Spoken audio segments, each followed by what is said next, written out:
La Interlingua nació a mediados del siglo XX. Se trata de una iniciativa ideológica de académicos que buscaba establecer lenguas universales.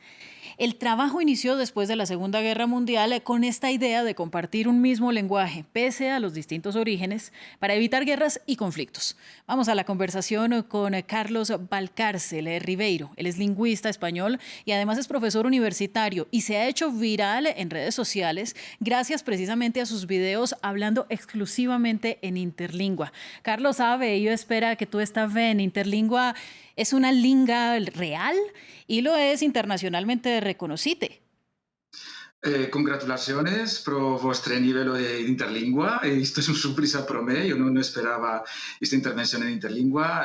Sì, interlingua vuole essere un idioma per tutte le persone, chi vuole apprenderlo. E nos potete vedere che mesmo giornalistas che puede aprenderlo molto facilmente. Sì, sì.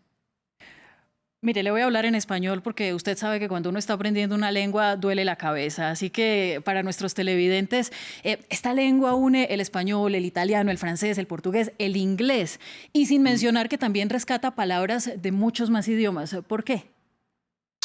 Bueno, cuando cuando se diseñó Interlingua, cuando se planificó, se quería una lengua internacional, sobre todo para personas que trabajaban a nivel internacional en aquel momento, hace 100 años. Ya había globalización, pero no estaba tan avanzada. Entonces se pensaba sobre todo en personal, pues diplomáticos, abogados, abogacía, médicos, científicos, sobre todo personal universitario que se movía ya a través de los países. Y entonces, como la lengua técnica de todas estas profesiones está basada en el latín y en el griego, se decidió partir de ahí.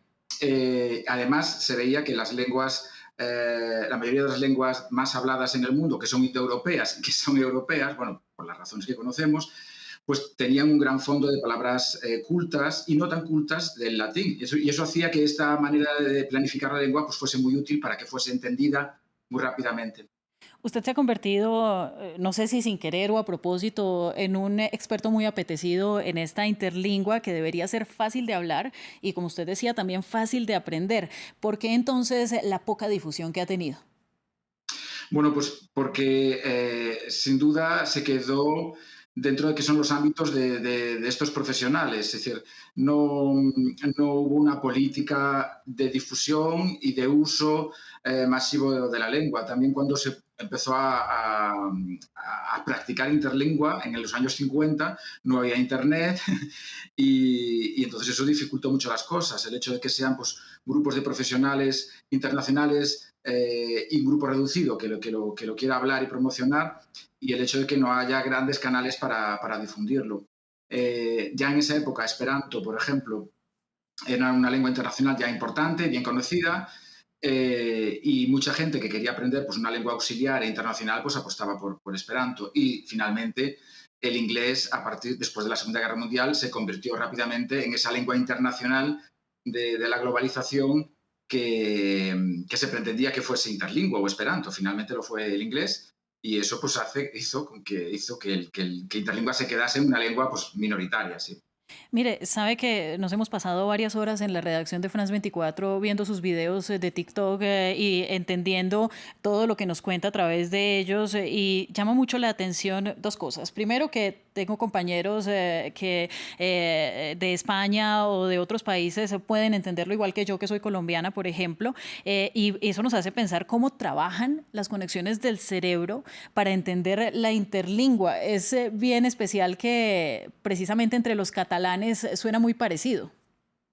Sí, bueno, cada persona va a percibir interlingua en función de las lenguas que conoce o con las que está familiarizado. Eso es importante. Y de hecho, hay muchos comentarios en mis vídeos de gente que me dice, ah, se parece al italiano. O los españoles dicen se parece al italiano. Los italianos dicen se parece al español. Los portugueses dicen que es una mezcla de italiano y español. Dentro de los españoles también hay gente que dice que se parece al catalán, porque cada uno reconoce en interlingua marcas de las lenguas que ya conoce. Eh, pero eso es una percepción personal de cada uno, ¿no? Es evidente que cuando uno intenta hacer una lengua planificada basada en un proceso de estandarización, porque eso es técnicamente lo que se hace con interlingua, a partir de las principales lenguas románicas y el inglés, pues evidentemente pues tendrá parecido con todas ellas.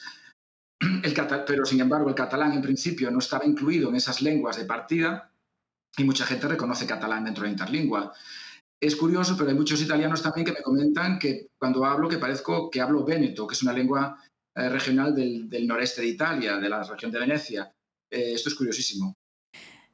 Y hablando de espacio, Carlos, ¿podríamos decir que le plus importante es comunicar e divertirse?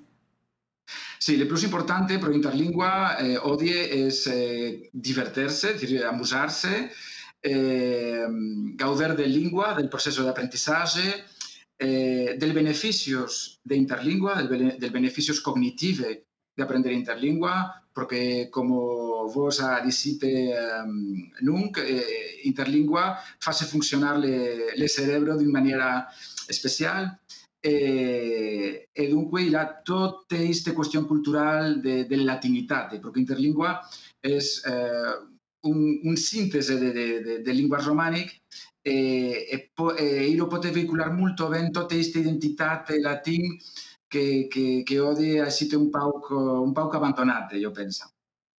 Pues yo pienso que le agradezco mucho por esta transmisión de conocimiento que nos permite replicar aquí en France 24. Gracias a usted, Carlos. Y yo lo agradecido a ustedes.